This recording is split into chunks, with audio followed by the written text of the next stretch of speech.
This is the garden at night. These are the 4 o'clocks just starting to open. Love Lies Bleeding, which is an edible and also an ornamental. These center flowers will actually cascade down the plant, and these leaves are edible either raw or best cooked as a spinach type of meal. They can grow quite tall. Right now these are babies. I just started them about a month ago, but it can grow up to 5 feet, 8 feet, depends on the conditions. Here's a medicinal. This is calendula.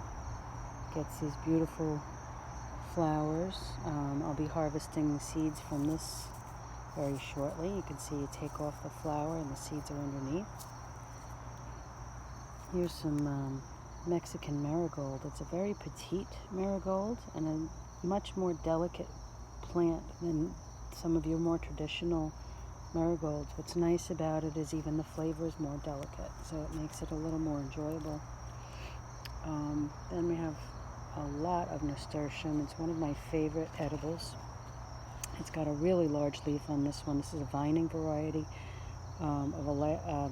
this is actually just a mix, not a vining, but here's a dwarf right next to it. So you can see the difference by my hand, a dwarf variety versus a standard nasturtium. Very, very different size. And the flowers are pretty similar in size regardless of the leaf size. So there's reds, orangey reds, there's even a cherry type.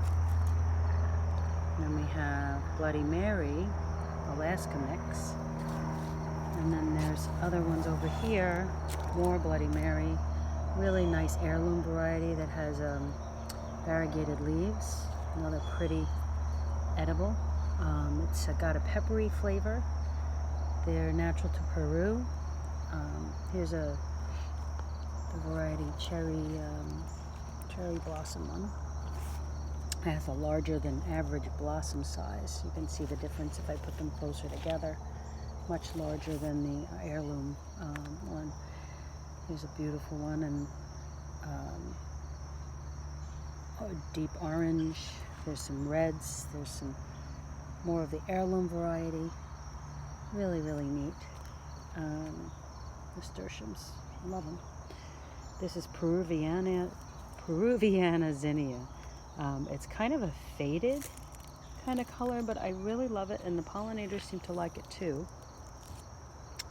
Here's our California giant zinnia, absolutely gorgeous. This time of year they're just starting to wind down, so I'm not going to get a lot of blooms, but I'm going to enjoy what I do have. This is really the end of their season, but we still got nice big giant blossoms ready to join us. And then here we have beautiful sunflowers, and we have a little night owl bumblebee who really should be going to bed shortly, still doing his thing. So I'm gonna leave him alone. He might even tuck up into the flower to sleep. A lot of times you'll find bumblebees in your flowers. This one's way taller than I can reach to get too close, but it's so pretty, and it's got some bumbles in that one too. And we scale back down. I've got some lettuce, more nasturtium, some yarrow, nice tomatoes, and penny barking. Mist flower, that's the blue one. It's really kind of pretty.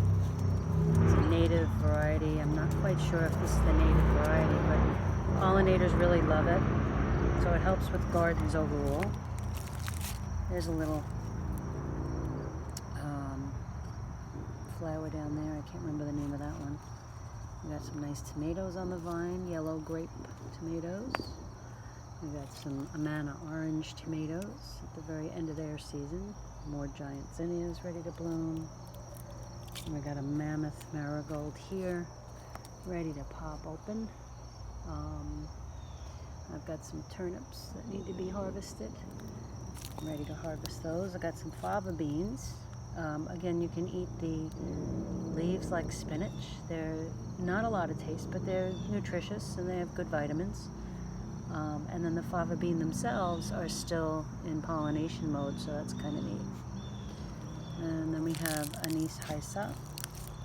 We've got a little bee here. Also looks like he might tuck up for the evening, take a rest, a warning.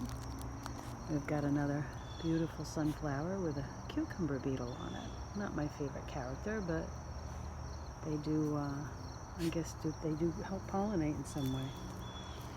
And then we go over to this side of the garden. We still have rampicanti. Oh, and we have some sleeping bees. They're kind of hanging out because the sun is no longer giving them the warmth they need, so they'll probably tuck up there for the night. You see they're not very active. And we have another one over here. Let me just show you this guy because the sun's just peeking through. He's been there about an hour. And a lot of times people think there's something wrong with them, but when it's too cold, when the temperature starts dropping like this, they tend to stay wherever they are for the evening. When the sun hits them again, then they're active again. So it's kind of neat. He's hanging out.